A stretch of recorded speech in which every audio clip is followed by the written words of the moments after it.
Imagine you're a business owner relying on a dozen different software programs. Each one is expensive, overly complicated, and worst of all, none of them are connected. It can be incredibly stressful, right? Now, picture Odoo. CRM, accounting, inventory, manufacturing, marketing, HR, and more. Odoo brings all the tools your business needs into one simple platform, and all seamlessly connected. Everything works together, giving you the peace of mind that your business is running smoothly from every angle. Odoo's open source applications are user-friendly and designed to scale with your business, saving you time and money. Say goodbye to juggling multiple platforms and hello to efficient integrated management. Stop wasting resources on complicated systems and make the switch to Odoo today. Visit odoo.com, ODOO.com, and discover how Odoo can simplify and streamline your business operations.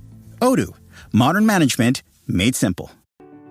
Welcome to Growing Your Team, a podcast designed for small business owners seeking to grow their company with the help of employees and contractors. Your time is limited, which means growing and leveraging teams is essential for business success. The Growing Your Team podcast is the place to learn tips and techniques designed to help you know when it's the right time to hire, how to select perfect fit team members, and how to maximize productivity while creating a positive work environment. Drawing from her 10-plus years of leadership and hiring experience, here is your host, Jamie Van Kuyk.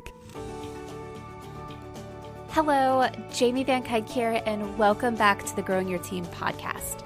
Today, I have on guest Sandra Booker. Sandra is an online business manager and founder of Any Old Task, a small but mighty group of passionate peeps who love getting stuff done and helping people run their business like a lean but never mean fighting machine. In her efficiently used spare time, she teaches women how to get to $50K a year in their own virtual assistant practices, even if it's their first year in business. Her clients include familiar names like Tarzan K and Laura Belgray. She's received accolades in her community like the 40 Under 40 Award, and she's on a mission to help her clients generate the same kind of raving clients she enjoys in her own business. During this conversation, Sandra is a wealth of knowledge that's going to help you with hiring in your own business. We start off by talking about what is the difference between a virtual assistant and an online business manager, which is very important if you're going to hire either, that you know what the difference is so you hire the right one. We also talk about how hiring can start small. It does not have to be an all or nothing with a full-time position. You need to hire what is right for your business. She goes on to share so many tips of things that she learned along the way of how to find the right team members and how she even helps her clients find the right team members today for their business and set those relationships up for success. So let's jump into the conversation and hear all the goodness that Sandra has to share with us about hiring. Welcome, Sandra, to the Growing Your Team podcast. Thank you so much for joining us. Thanks, Jamie. It's so great to be here. Good. Can you kick us off with telling us a little bit about yourself and your business? Sure thing. So me, I've kind of like mini history is that I've always been somebody who was kind of like a problem solver. I was the kid in school who would help the teacher. You know, I was the person who would help other people on their projects. And even though that was always a consistent theme in my life where I was always like helping out in all areas, it never struck me as really a thing to do as a business. It didn't strike me as like, this is my passion or anything. It was just something I did. And then fast forward and, you know, much further into the future where like I've worked in call centers, I've worked in accounting firms, things like that. The trend continued where I was always like the person that did all roles. I was always helping everywhere. And then one day my daughter came home. She's incredibly introverted and has social anxiety, as so many people do. But she came home and she wanted to go on a school trip to Iceland. And the fact that she wanted to go outside with strangers, like, I was like, what? Okay, how do I make this happen? And at the time I was working 2 jobs, typical story, just trying to make ends meet.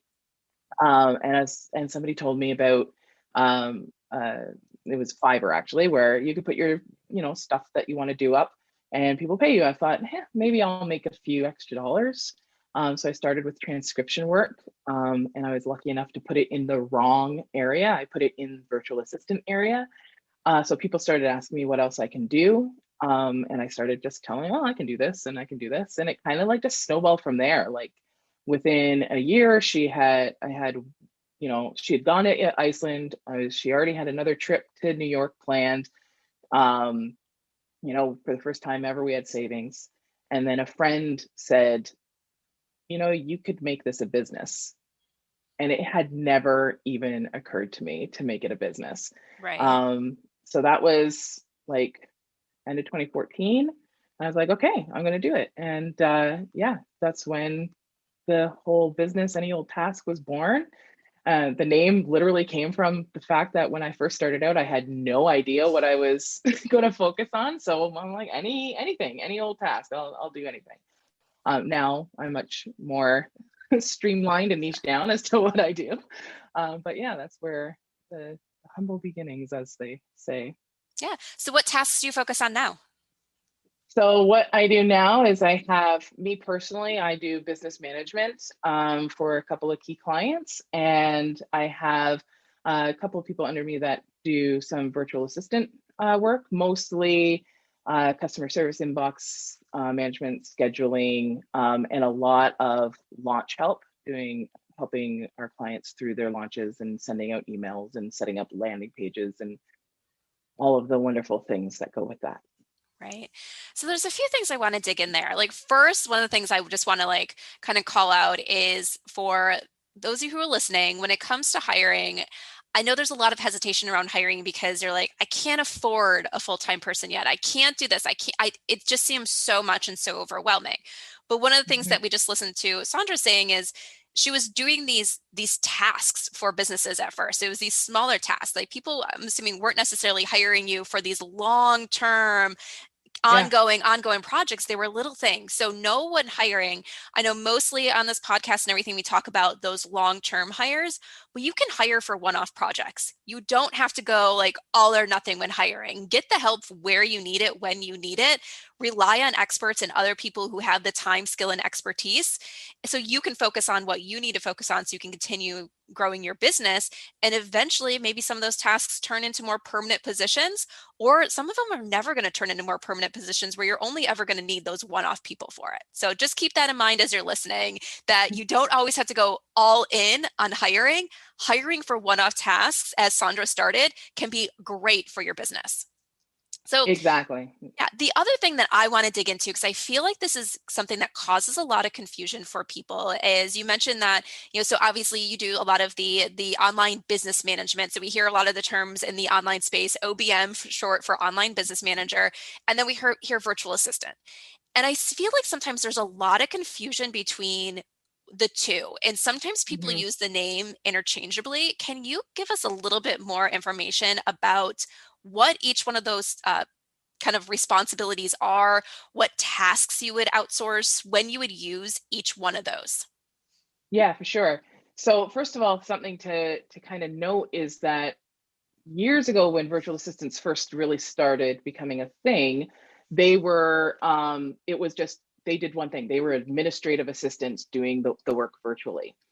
Nowadays, the words virtual assistant isn't a job description, it's more of an industry. And under virtual, so I like to call it virtual support services, because under virtual assistant, you're going to find people who specialize in social media, and people who specialize in just general administration, and people who specialize in launch management.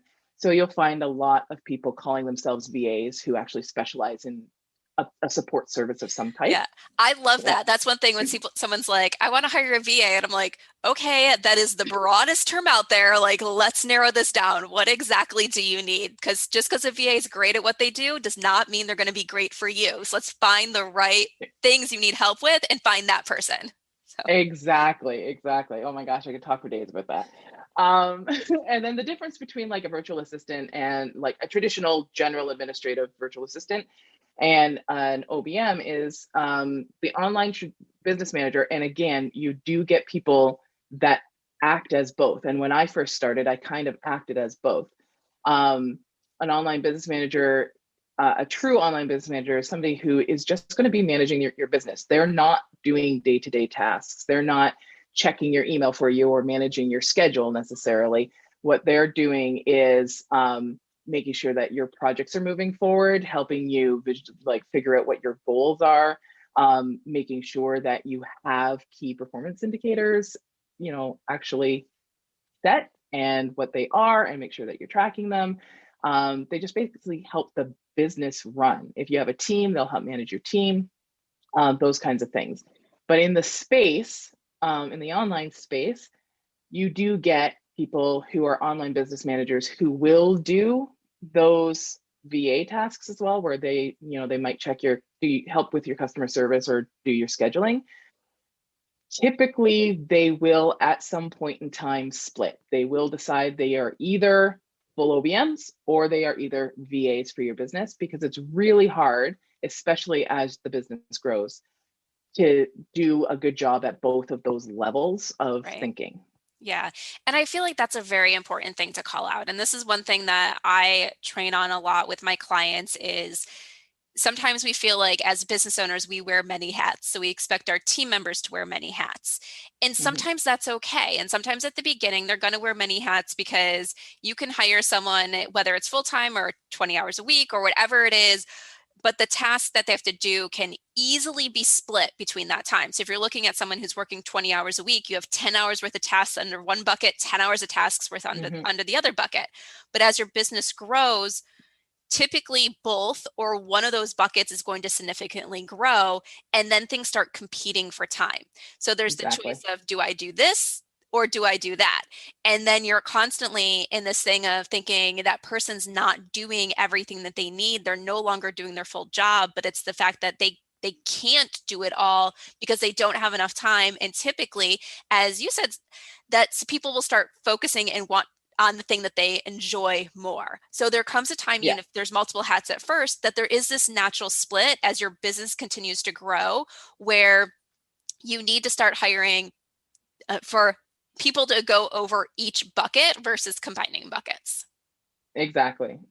And I do say, like, when you are doing that split, when you do get to the point of doing the split, I think it's important. Some people they make the decision that person's going to be this role and I'll get somebody else for the other. It's really important to talk to the person and see, because you might say, well, I hired them as a VA, so that's what they're going to be. But they might really be really good at the management piece and already know your business inside and out. And that's a harder role to hire for anyway. So just talk to them about like where they see themselves in the business, rather than some people just do it autonomously, and then that can create problems for them. Right. And I feel like that's very important, whether it is these contractors, outsource people that you're working with, or whether it's employees, is always having those conversations and that communication. Like, we plan our businesses, we figure things out, we can create these maps of like, okay, this is what my structure needs to look like now. This is what my structure is going to look like in the future. And we start plugging people in. But one of the things that makes someone successful in their role is the desire to be there. So they might have the skills, they might have the ability to learn anything that they're currently lacking, but do they want to be in that role? And you alone don't know if they want to be in that role unless you're having those conversations. Exactly. And just also keeping the conversation open. A lot of people, when they hire a virtual assistant, they kind of slot them in the hierarchy is, well, that person's down here. Therefore, if I have any questions on this level, I need to find somebody else to ask. And I always tell people, make sure you ask your existing team the questions that you're about to ask somebody else you're going to hire or a mastermind or anybody, because those people in your team, one, a good employee, virtual assistant, or subcontractor of any kind is going to be constantly learning. And they also have the insights into your business and the insights into you personally that you probably don't even realize that they know all this stuff, and tap into that knowledge before you go outside of the business. Yes, like that is so important. It's one of those things where, if you're going to hire, look at your internal team first, see Yeah. where, if the right person is there. And I know I was recently speaking with someone, and they're like, well, I don't think this person wants to go into that role. And it's like, ask them anyway. You Ask never them. know. And this was someone who was a virtual assistant, who was a contract position, and they needed someone to move into a full-time employee position. And they're like, Mhm. I don't think they do, because obviously virtual assistants in the most cases, they're running their own businesses, so you're only one of their multiple clients. But I was like, you never know. That person could be running their own business and sitting there and saying, I love doing this work. I hate running the business portion of it. And someone offers them a position where they can continue doing that work and not have to worry about the business end of things. Some people might say, yes, I'm jumping right on that. And other people might say, no, I don't want to go to work with you full time. I'm going to continue doing this. If it no longer is a mesh for the two of us to work together, then we're going to have to part ways. But thank you for the offer. Exactly. My whole goal, like when I started my business, my goal with all of my clients is to help them grow to a point where they no longer need me, or because Right. they need a full-time employee. And so far, every time I get them to that point, it also ends up being where there's a split. So yes, they need to hire for this role, and then they still need me for X, Y, and Z. Mm-hmm. So yeah, always talking to the person, asking them, because yes, they may decide they want to just end their business because running a business is stressful. And Right. and most people don't get into a business to run a business. They get into a business to do some sort of work. Mm-hmm. And it's just having to run the business is, the thing that can be really daunting for some people. So Right. So in those cases where you're working with your clients, they've now grown to the point where they need to bring in someone else, are you involved in the process sometimes of helping to kind of refill your shoes and find that new person for them? yeah, usually I am. Usually I'm the one that even suggests that they do it. I'm usually the one that says, okay, I think it's time for you to actually look at, like, let's crunch some numbers and figure it out. I usually help them create the job description. I used to work in HR, so I typically help them even with some people. I had to help them with the interviews and everything. So I've done the full hiring process for some people. Some people, they just have me do the job description and they do the rest themselves. But yeah. Mhm. Yeah. And I feel like that's important is when it comes time, whether an employee is leaving, you need something else, is like really tapping into that person who's been doing that role to help develop that job description or be involved in the process in some way, shape, or form. Because if you haven't been doing the role yourself as the boss, you might miss things. You Yeah. know what to expect from the role, some of the tasks, but when it really comes down to the day-to-day, the dirty little details, the person who's been doing the job is going to be able to tell you the most of what it takes to be successful, what they're doing in order to achieve things that you're not even realizing. Exactly. And if you have like a job description for that role that previously exists, don't just say, well, that's done, I'm going to use that job description, because roles continuously Yes. evolve and grow and Yep. change. So you need to revisit it. And then also, one thing that I do tell people, when you do have somebody on your team, make sure that one of their responsibilities is to create processes and procedures around what they're doing and to keep those up to date, Hmm. or at least to help somebody else in your team create those processes so that when they leave or when you replace them or when a change happens, there's already training guidelines. There's already tools that your new hire can use to get get up to speed, because you Right. never know what's going to happen with your teams. Yeah. And those are great words. You never know what is going to happen with your team. And that is something I have to tell people all the time is even that team member that is awesome, they love working for you, you never know what's going to happen that's going to make it so they cannot continue with you. Like if your business Yeah.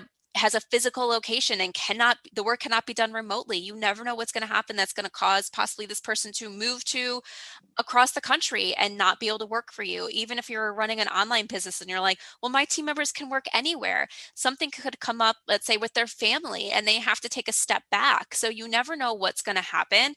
So yes, you want to create these relationships so you have team Yeah. members long term, but you always have to kind of like be ready and conscious to the fact that they might not be there long term. Yes. Yeah.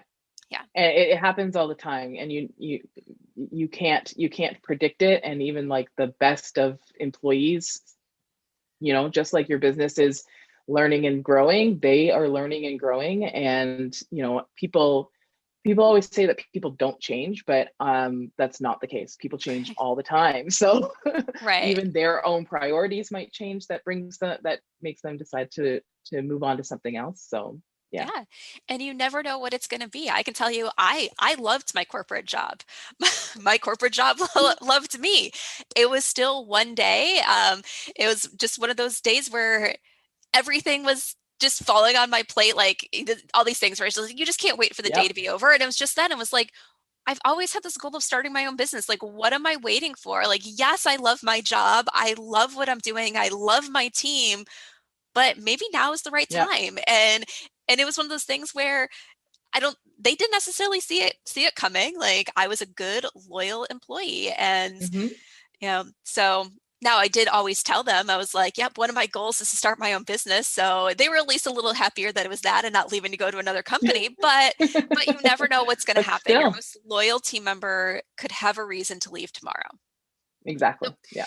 but now let's talk about the opposite of that. So you have a team member or maybe a VA or something that's starting to appear not so loyal anymore. They were great when they do their assignments, they're doing them flawlessly, but they're starting to maybe be a little bit unresponsive, maybe not completing tasks all the time on time anymore, or you're starting to see things that this is not the same as it used to be.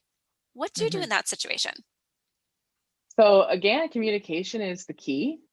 And remembering that most people want to do a good job. So there's probably a reason behind the decline in service. So it happens all the time when somebody hires a new virtual assistant, like a virtual assistant who's new to being a virtual assistant, where when they start, you're their only client. And then they get other clients, and virtual assistants as a rule have a hard time saying no to people. And then they get themselves in hot water because they've agreed to too many things.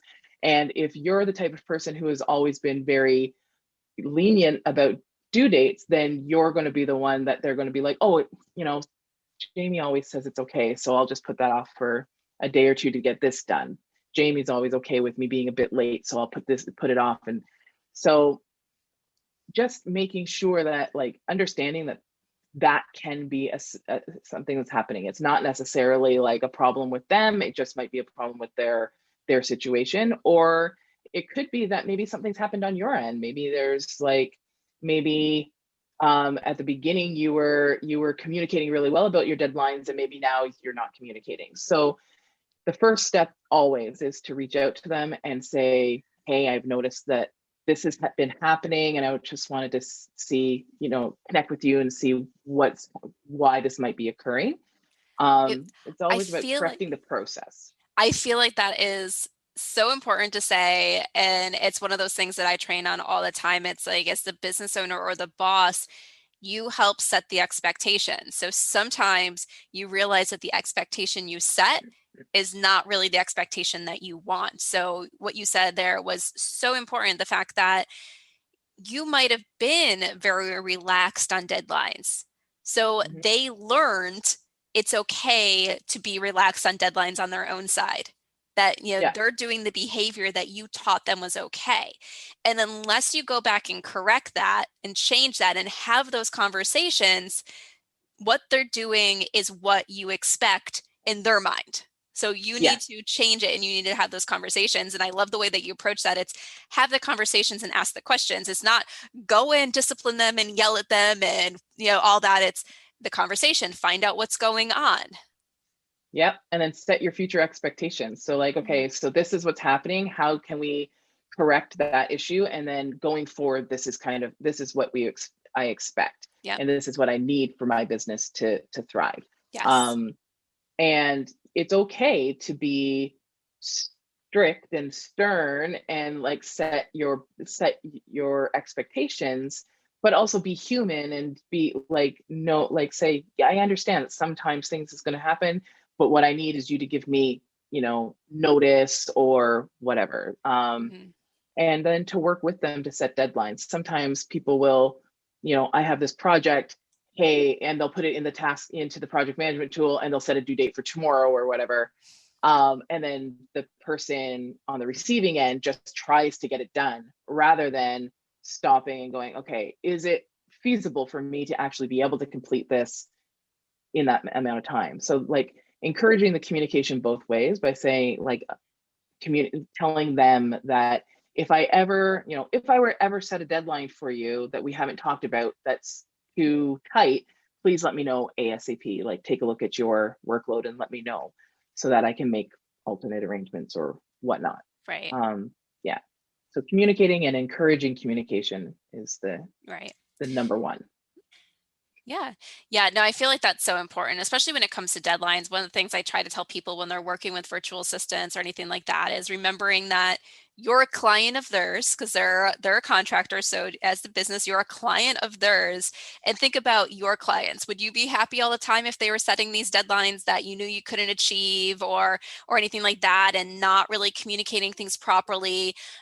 So once you start like thinking of it that way, if your clients were treating you this way, how would you feel? Okay, they're probably feeling similar. So make sure you're respecting that relationship. Exactly. Yeah. So what about knowing that it's time to call it quits for that relationship? How do you get to that point where saying, okay, for whatever reason, this VA is no longer working out? So the first thing is a few rules that I have learned in my time. One, hire slow, fire fast. So you should always take your time to find the right person for the role. And then once they're there, if they're not a fit, you cut them as soon as you have that first inkling that they're not a fit. That's like, okay, the timer is set now. I'm going to communicate with them, let them know what I need. And if it doesn't change, then they're gone. Right. That needs to be a quick process, because what happens all the time is people they get to a point where they're desperate and they need somebody in the role. They ask a friend for a referral, they hire a VA all within the span of a week or two. And then that VA starts and they just keep holding on to the person because they're like, well, maybe they'll get better. Maybe it's more training that's needed. Maybe it's this, maybe it's that. So-and-so says they're great, so it must be me. And even if it is you, it doesn't matter. Like not everybody's a fit for everybody. So even if the problem is you, it's still them and you together is not a fit. So I would say what I like to do is when I bring somebody new on, I check in with them every single day for at least, 5-10 minutes. And we just go over, how are you feeling today? What did you get? What were your top 3 for today? What did you get done? Are there any, what are your questions, concerns, critical issues? What's happening in your end? And that way you can identify their learning, because if they have the same question every single day, you're like, okay, you're not getting this. I don't, or I'm not communicating it properly for this person. But it's just easier to see when you communicate every single day. It's easier to see that trend of, okay, this isn't getting better. So for the first good month that they're on board, I make sure I communicate every single day, and then I can drop it down to 2 or 3 times a week, if necessary. Right. But yeah, checking in with them every day and asking them what did you find hard today? What did you find easy today? And you don't have to check all of their work. Usually they're pretty good with communicating. So Right. There's so many things in there that I just want to go back and reiterate. So you brought up the terms and the thing, hire slowly, fire quickly. And this is actually something in episode 58 that just came out 2 weeks ago with Lane Lyons. We talked about in that episode too. So once again, I feel like this is so important because so many people hear that and they're like, hire slowly. And they think of it's an excuse not to hire, to put off hiring. And as we talked about in the episode with Lane, and now Sandra was talking about, it's not hiring, it's making sure you're hiring the right person. Yes. And that is so important, is you want to make sure you're hiring the right person. And yes, like sometimes people can go through, check all the boxes, they pass everything, they show you that they're the right person, and then they get in there and they're just not grasping it. It doesn't happen often if you have a good hiring process, but it can happen. So if you identify that, and like Sandra was saying, you check in with the person. If there's those trends of they're continually not getting it, they're not getting better, they're doing the same mistakes over and over again, it's a sign that they're never going to be able to do it. Cut your losses, let them go, and move on. Because as you were saying, like, you don't want to keep holding on to someone that's never going to be able to do the job and saying, well, maybe they'll get better, because chances are they're not. If they've already proved to you that they can't, they're not going to get better. And exactly. Yeah, and I think that is really important. Once again, it goes all back to hiring well and having the right process to hire well, because people you can typically identify who is capable of doing the job during the hiring process if you have the right hiring process in place. So it'll help you really identify who is right and who is wrong. So you're less likely to get into the cycle of having to hire and fire because people aren't the right fit.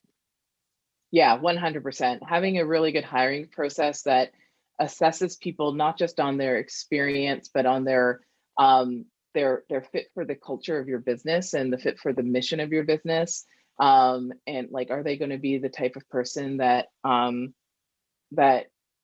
is in there to help and to make things move forward, or are they the type of person to just be in there, get their job done, and leave?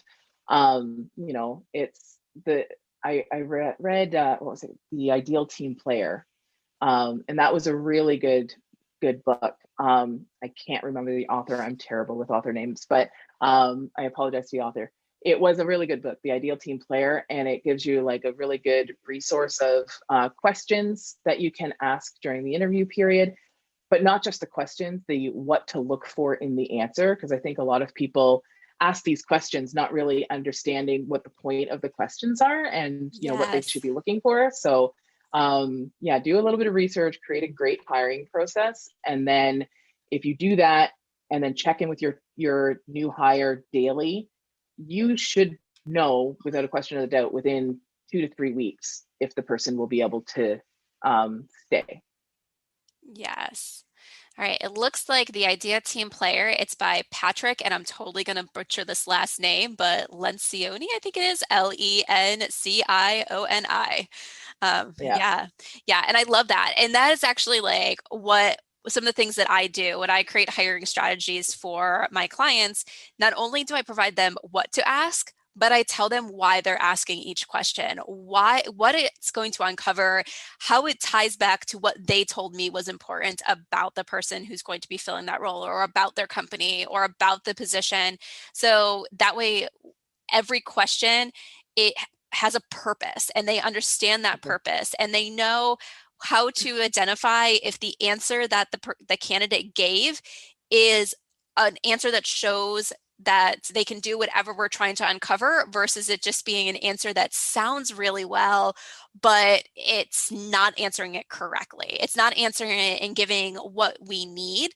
And so, it's all about having that right hiring process to uncover what you need and understanding what you need and why it's important. Yeah, exactly. And then also, like, on flip side of that, during the process, paying attention to the questions they ask you during the hiring process as well. Are they asking you how to do something that you've already explained in the process? Are they asking you just about how much you're paying, and how much, what the time is, like, those are kind of questions that, yeah, everybody needs to know that information. But if they're asking, if they're asking for stuff you've already told them, that's to me always a red flag. Because this is when they should be on their A game. They should be like Right. double checking everything before they come and ask me a question. So if they come and ask me a question I've already answered, I'm like, yeah, I don't know that this is a fit.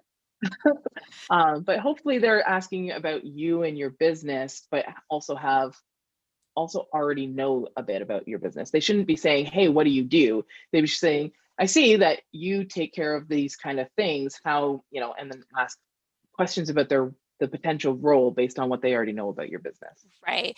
Yeah, no, I feel like that's so important. And depending on what you're hiring for the position, what qualities and skill sets you're looking for in the person, there's some areas where you can be a little bit more flexible on like the type of questions they ask you. But if you're asking or looking for someone who has strong attention to detail and they're asking questions to prove that they really didn't pay attention to the job posting, they're showing you that they don't have strong attention to detail. Like, I know I was hiring someone once and it was very clear that this is going to be a Zoom interview. I'm going to provide you the Zoom information. Please join with video. And then it was like right before the interview, they're asking me, is this a video interview or are you calling me?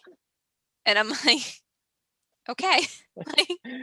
Yeah. I'm like, the meeting planner says Zoom. Like, I provided you only a Zoom link. Like, okay, like, all right, so this person really isn't paying attention to detail and might not be the right fit for this role. So Yeah, I also like building in little tests into the process as well. So if there is like a piece of software that you use all the time that's they can that has documentation available online, for instance. Like a lot of my clients use ConvertKit for their email marketing.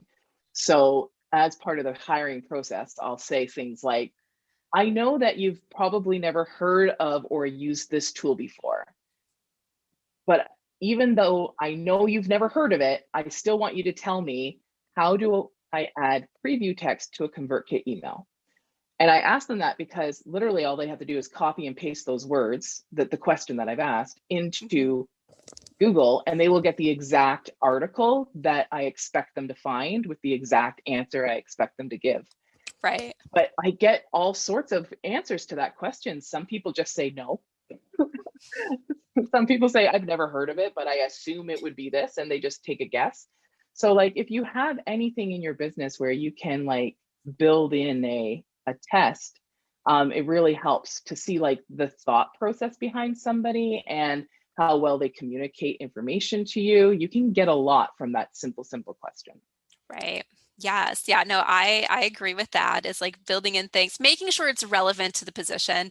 Don't make them be doing things to test people when it's not relevant. Like I've had that before where I'm just like, all right, we don't care about that. Like that's not going to prove that they're good at that job. Like, yes, that someone needs that to be good at a different job, not this position. So we're not wasting people's time because you're going to disqualify people that don't deserve to be disqualified.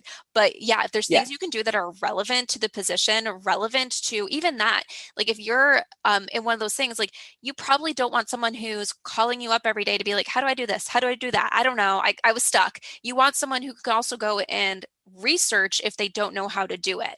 And so that is a great example of give them something that they could easily go research, something that they might not know, but can they find the answer on their own? Exactly. Yes, I love that. So before we start wrapping up, I do have one more question that I want to talk about hiring VAs and everything. This is a common question that I get a lot. And for people that are looking to really start hiring for the first time, forming those first long-term relationships, how do you really know if hiring a VA is right for you and if it's the right time? So I'd say that the right time is actually kind of like it's the question everybody wants to know about, and it's always like very very unknown. It seems super complicated. Like, how do I know it's the right time to hire? If you're going to hire a VA, I say, are you getting through all your tasks in a day? Likely, as an entrepreneur, you're not. Are you working more than 8 hours a day? Likely, as an entrepreneur, you are. can you afford to pay at least, say, $500 a month, every month for the next 3 to 6 months, and not miss the money? Like, it's not going to be a hardship on your business. Then you're ready, hire somebody, because you can typically find a VA to start for 10 hours maybe at for 500 or less a month. And a lot of people, that first initial step is that kind of like 10-hour mark. And so that's number one. Two is if you're already very, very overwhelmed in your work, then you're past time to hire somebody. So a lot of the people wait until they're way overwhelmed to hire. And that's like, now you're putting more stress on yourself. So do it like when you get to that point where, yes, it's not going to be a financial hardship on your business. It's not going to tank your business to do it. And then that would be a good starting point as like a 10-hour. Yeah. And I feel like that whole thing of like, don't wait until you're too overwhelmed is an important one, because typically if you're too overwhelmed to put the processes in place and that you need to be able to communicate to a VA their tasks.